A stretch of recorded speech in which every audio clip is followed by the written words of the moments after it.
안녕하세요. 우분투와의 동고동락입니다. 우분투와의 동고동락 채널에서 제공하는 동영상은 https://ubuntu.jesu.kim 사이트에서 이북 문서로도 제공됩니다. 우분투는 사용자 친화적인 사용법과 인터페이스로 인해 현재 리눅스 배포판 중 가장 넓은 사용자층을 갖고 있는 무료 배포판입니다. 2016년 3월에 구글 딥마인드 챌린지 매치 바둑 경기로 알파고와 이세돌이 격돌했는데 이때 사용된 컴퓨터 OS가 바로 우분투입니다. 우분투는 매년 4월과 10월에 새로운 배포판이 나옵니다. 이는 그놈의 새 판이 나오는 시기인 6개월 주기에 맞춰서 배포하기 때문입니다. 우분투의 버전 표시는 배포판이 나온 연도와 월을 나타냅니다. 예를 들면 20.04 버전은 2020년 4월에 배포한 버전을 의미합니다. 특히 짝수 연도 4월마다 나오는 배포판은 LTS 버전으로서 5년 동안 기술 지원을 합니다. 이번 시간에 설치할 우분투 버전은 20.10 버전입니다. 코드네임은 그루비 고릴라입니다. 전체적인 설치 방법은 버전과 무관하게 거의 비슷합니다. 우분투 데스크톱 버전은 우분투.com 사이트에서 다운로드할 수 있습니다.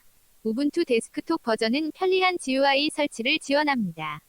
OS 설치는 부팅하면서 설치를 해야 하기 때문에 다운로드한 ISO 파일을 USB 메모리 장치에 담아서 부팅 가능하게 만들어야 합니다.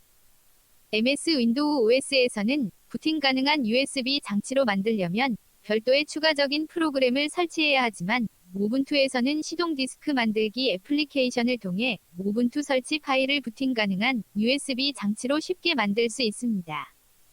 우분투를 아직 경험해본 적이 없다면 처음부터 PC에 바로 설치하는 것이 부담될 수 있기 때문에 버추얼박스를 통해 가상머신에 우분투를 설치해서 경험해보는 것도 좋은 방법입니다. USB 메모리를 버추얼박스의 가상머신으로 넘길 수도 있으므로 충분히 체험한 후에 PC에 바로 설치하고자 할 때 가상머신에 설치된 우분투에서 시동 디스크 만들기 애플리케이션으로 우분투 설치 USB를 만들 수 있습니다. 버추얼박스에 대해서는 별도의 영상에서 다루고 있습니다. 여기서는 우분투에 설치된 버추얼박스의 가상머신에 다시 우분투를 설치한 영상이지만 버추얼박스는 윈도우용도 있으므로 윈도우에 버추얼박스를 설치해도 똑같이 가능합니다. USB 장치로 부팅하기 위해서는 바이오스 혹은 UEFI 설정 화면으로 진입해야 하나 요즘 메인보드들은 빠른 부팅 메뉴를 제공합니다. 인기 있는 제조사들의 빠른 부팅 메뉴 진입 단축키입니다. 전원을 켜고 OS에 진입하기 전에 단축키를 눌러서 빠른 부팅 메뉴로 진입한 후 USB 장치를 선택합니다.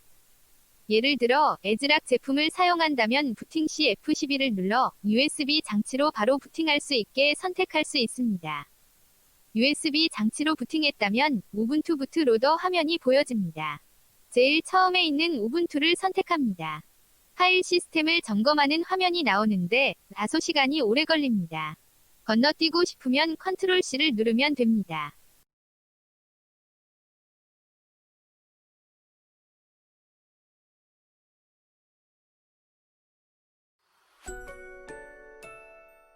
우분투 설치 언어는 기본적으로 영어로 설정되어 있는데 좌측에서 한국어를 선택하면 한국어를 지원합니다.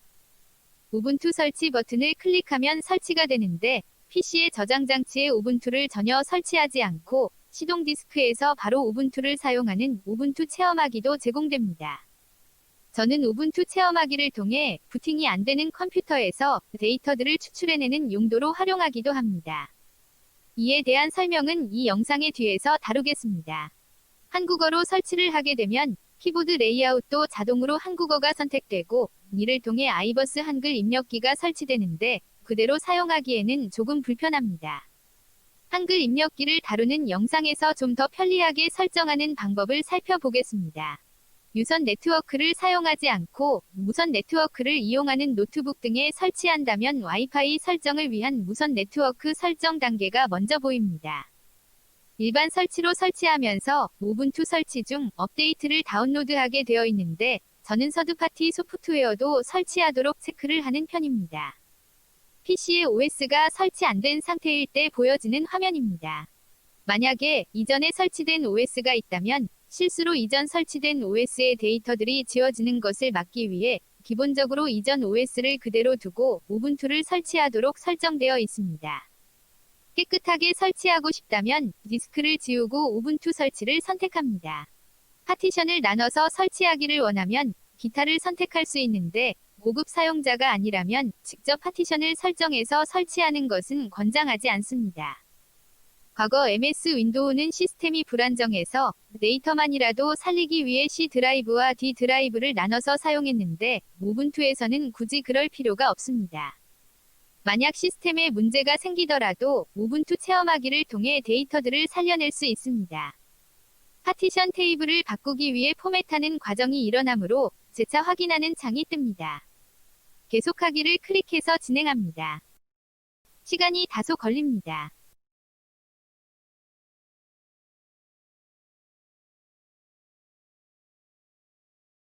한국어로 설치를 하게 되면 타임존도 자동으로 서울로 선택됩니다. 사용자 계정과 컴퓨터 이름을 설정하는 화면입니다.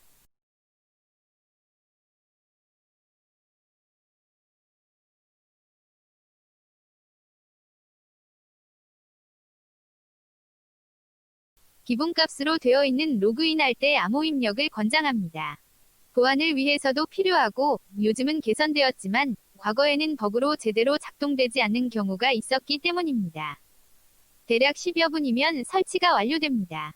정말 쉽고 간단합니다.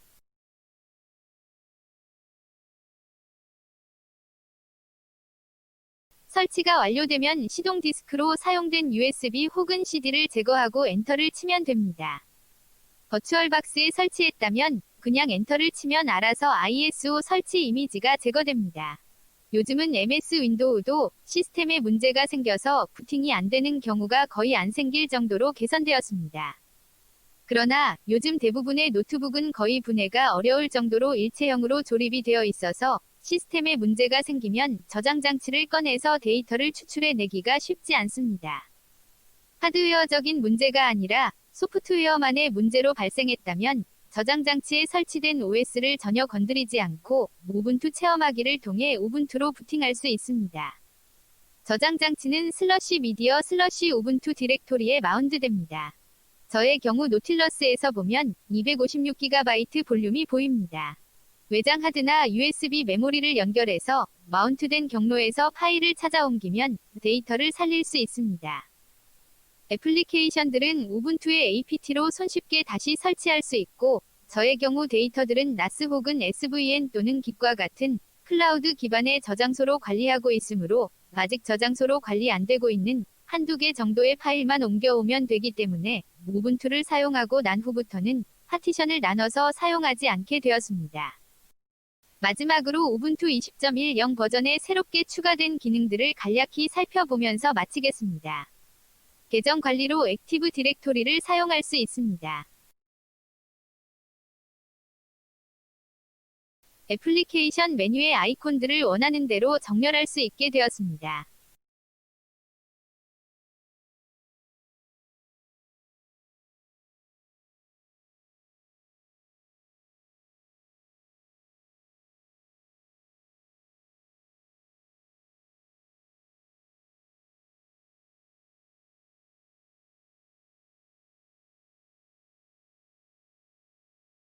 그놈 캘린더에 설정한 행사들이 탑 패널 달력에도 표시되도록 기능이 추가되었습니다.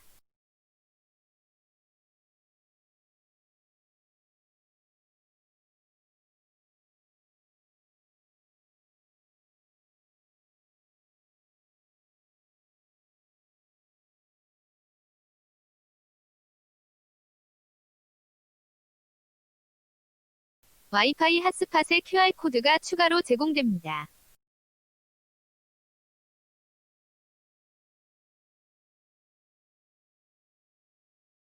배터리 퍼센트 인디케이터를 추가할 수 있게 되었습니다. 시청해주셔서 감사합니다.